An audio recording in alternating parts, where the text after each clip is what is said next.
Jaringan-jaringan pelaku mengejar sampai ke akar-akarnya. Saya menyampaikan rasa duka yang mendalam kepada para korban dan warganya.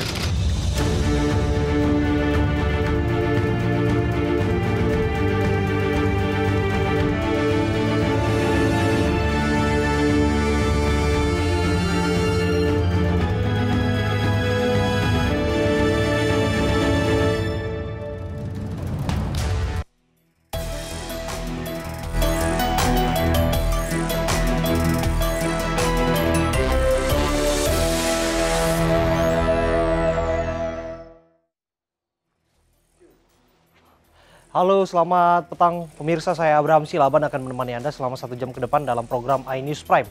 Teror bom kembali mengguncang ibu kota. Siapakah dalang di balik serangan ini? Kami akan mengupasnya secara tuntas dalam iNews Prime edisi hari ini 25 Mei 2017. Inilah iNews Prime bersama saya Abraham Silaban.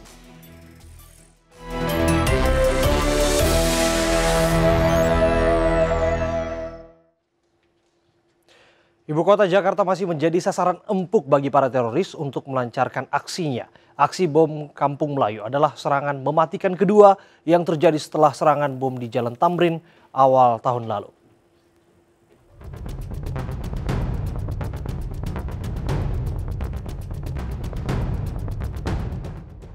Serangan teror bom yang terjadi di Kampung Melayu merupakan serangan paling mematikan kedua setelah serangan bom di Jalan Tamrin Januari tahun lalu. Teror bom di Kampung Melayu menewaskan 5 orang, diantaranya 3 polisi dan 2 terduga pelaku bom bunuh diri. Polisi memastikan terduga pelaku bom bunuh diri berjumlah 2 orang, merujuk pada 2 kali ledakan yang terjadi pada 2 titik berbeda di lokasi terminal Kampung Melayu, Jakarta Timur. Ledakan pertama terjadi pada pukul 9 Rabu malam dan ledakan kedua terjadi 5 menit kemudian. Beberapa bukti telah dikantongi polisi untuk menyelidiki siapa otak teror bom Kampung Melayu ini. Beberapa bukti yang ditemukan di lapangan antara lain paku, panci, dan kotri. Di dekat lokasi kejadian, polisi juga menemukan sebuah buku kecil berisi beberapa catatan yang diduga sebagai alamat. Buku ini ditemukan warga yang kemudian melaporkannya kepada polisi. Pihak kepolisian pun mengamankan buku catatan kecil ini untuk diselidiki apakah ada keterkaitan teror bom Kampung Melayu. Merespon teror bom panci ini, Presiden Joko Widodo langsung memerintahkan Kapolri untuk mengusut tuntas dan mencari sampai ke akar-akarnya. Saya sudah perintahkan Kapolri untuk mengusut tuntas jaringan-jaringan pelaku yang melakukan. Saya perintahkan untuk mengejar sampai ke akar-akarnya. Serangan bom Kampung Melayu mengingatkan publik dengan serangan mematikan di Jalan Tamrin, Jakarta awal tahun 2016. Teror bom di Jalan Tamrin menelan korban 21 orang, 8 diantaranya meninggal dunia. Pelaku aksi teror bom Tamrin adalah Ahmad Muhazan yang melakukan bom bunuh diri sekira pukul 10:30 waktu Indonesia Barat di kedai kopi Starbucks Jakarta Theater. Selang 11 detik kemudian, pelaku bom lainnya Dian Juni Kurniadi menyerang pos polisi di dekat Gedung Sarinah. Saat polisi menutup ruas jalan di kedua arah, terjadi serangan lagi sekira pukul 10:48 menit. Pelaku Alim dan Sunakim muncul dari arah kerumunan massa dekat Starbucks. Pelaku Ali kemudian memberondong 2 warga negara asing, Amer Kualitahar dan Yohanes Antonius Maria. Amer tewas dalam kejadian ini. Di akhir tahun 2016, publik kembali dikejutkan dengan penemuan bom panci di Bekasi, Jawa Barat. Bom panci Bekasi ini rencananya akan diledakkan di depan pos penjagaan Istana Merdeka, Jakarta. Dalam kasus ini, polisi menangkap 4 orang terduga teroris, 1 diantaranya seorang wanita, DYN, yang akan disiapkan menjadi calon pengantin alias pengebom bunuh diri. Setelah menyelidiki penemuan bom panci di Bekasi, polisi menyebut nama Bahru Naim sebagai dalang rencana aksi bom panci dan teror bom di Sarinah. Menurut polisi, Bahru Naim adalah warga negara Indonesia yang bergabung dengan kelompok teroris ISIS. Tim Liputan MNC Media memberitakan. Dan pemirsa, untuk mengetahui kondisi saat ini sudah ada rekan Irfan Tanjung di Terminal Kampung Melayu Jakarta Timur dan Tito Bosnia di Rumah Sakit Premier Jatinegara Jakarta Timur. Kita terlebih dahulu menuju ke Tito Bosnia di Rumah Sakit Premier Jatinegara. Tito, seperti apa informasi terkini dari sana? Baik, dan juga pemirsa, baru saja sekitar pukul setengah 6 tadi, istri dari Kapolda Metro Jaya, Irjen Pol M. Iriawan, datang dan memasuki kawasan Rumah Sakit Premier Jakarta Timur, yang mana kunjungannya untuk menjenguk salah satu korban dan masih tersisa satu korban lagi yang dirawat di Rumah Sakit Premier Jatinegara ini, yaitu atas nama Bribda Yogi yang mengalami luka cukup parah di sekujur tubuhnya dan memang masih dirawat intensif di ruang ICU Rumah Sakit Premier Jatinegara.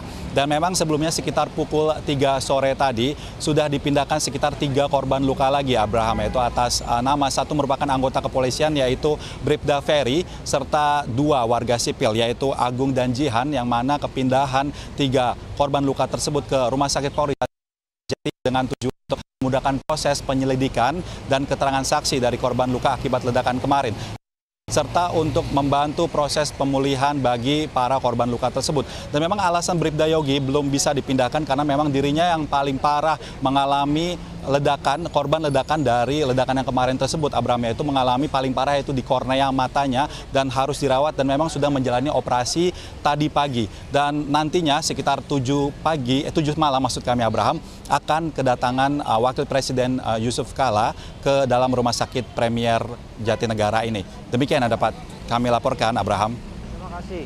Tito Bosnia, laporan Anda langsung dari Rumah Sakit Premier Jatinegara Jakarta Timur. Selanjutnya kita akan bergabung bersama dengan Irfan Tanjung di Kampung Melayu. Irfan, seperti apa kondisi terkini di sana saat ini? Ya, Abraham, sebelumnya kami informasikan terlebih dahulu terkait dengan kedatangan Presiden Republik Indonesia Joko Widodo dipastikan tidak hadir pada hari ini di lokasi bom bunuh diri. Namun informasi terbaru yang kami dapatkan bahwa rencananya Wakil Presiden Republik Indonesia yakni Yusuf Kala akan tiba sekitar pukul 7 di Terminal Kampung Melayu Jakarta Timur. Dan terkait dengan kondisi pada malam hari ini di Terminal Kampung Melayu memang masih dipenuhi oleh ratusan warga sekitar yang ingin menyaksikan secara langsung bagaimana kondisi terkini pasca ledakan bom bunuh diri yang terjadi tadi malam, yang dimana ledakan terjadi sebanyak 2 kali. Selain itu juga pihak kepolisian masih melakukan penjagaan secara ketat, Abraham, yang dimana ada ratusan pihak kepolisian yang disebar di beberapa titik. Dan selain itu juga untuk garis polisi hingga malam hari ini masih dipasang, namun radiusnya diperluas hingga 200 meter. Ini dilakukan untuk menjaga keamanan terkait dengan pasca ledakan bom bunuh diri. Dan Abraham, sekitar 10 menit yang lalu tadi kami memantau ada sekitar 5 hingga 8 ibu-ibu yang membawa bunga, kemudian meletakkan bunga tersebut dan ditaburkan di lokasi tempat jatuhnya korban akibat ledakan bom bunuh diri. Dan memang ini merupakan aksi dari bela sungkawa oleh para warga terkait dengan jatuhnya korban dari ledakan bom bunuh diri yang terjadi tadi malam. Dan memang seperti yang kita ketahui juga, Abraham, bahwa ledakan ini menyebabkan ada sekitar 16 orang, diantaranya adalah 5 orang meninggal dunia, 3 diantaranya polisi, kemudian 2 diantaranya adalah diduga pelaku dari bom bunuh diri tersebut. Dan 6 diantaranya saat ini masih dirawat di 3 rumah sakit yang berada di Jakarta Timur seperti Rumah Sakit Premier, kemudian Rumah Sakit Syariah Budi Asih, kemudian juga Rumah Sakit Hermina. Abraham. Terima kasih Irfan Tanjung, laporan Anda langsung dari Stasiun Kampung Melayu, Jakarta Timur. Dan pemirsa, siapa aktor di balik bom yang terjadi di Kampung Melayu, Jakarta Timur? Kami akan mengajak Anda nanti akan berbincang bersama dengan narasumber kami yang ada di sini, yaitu Bu Iqbal. Assalamualaikum, Iqbal. Nanti kita akan bahas siapa sebetulnya otak ataupun dalang dari pelakunya. Meskipun kita pahami bersama 2 terduga pelaku diduga kondisi tewas. Barangkali ada aktor ataupun otak di balik ini. Kami akan kembali untuk Anda sesaat lagi.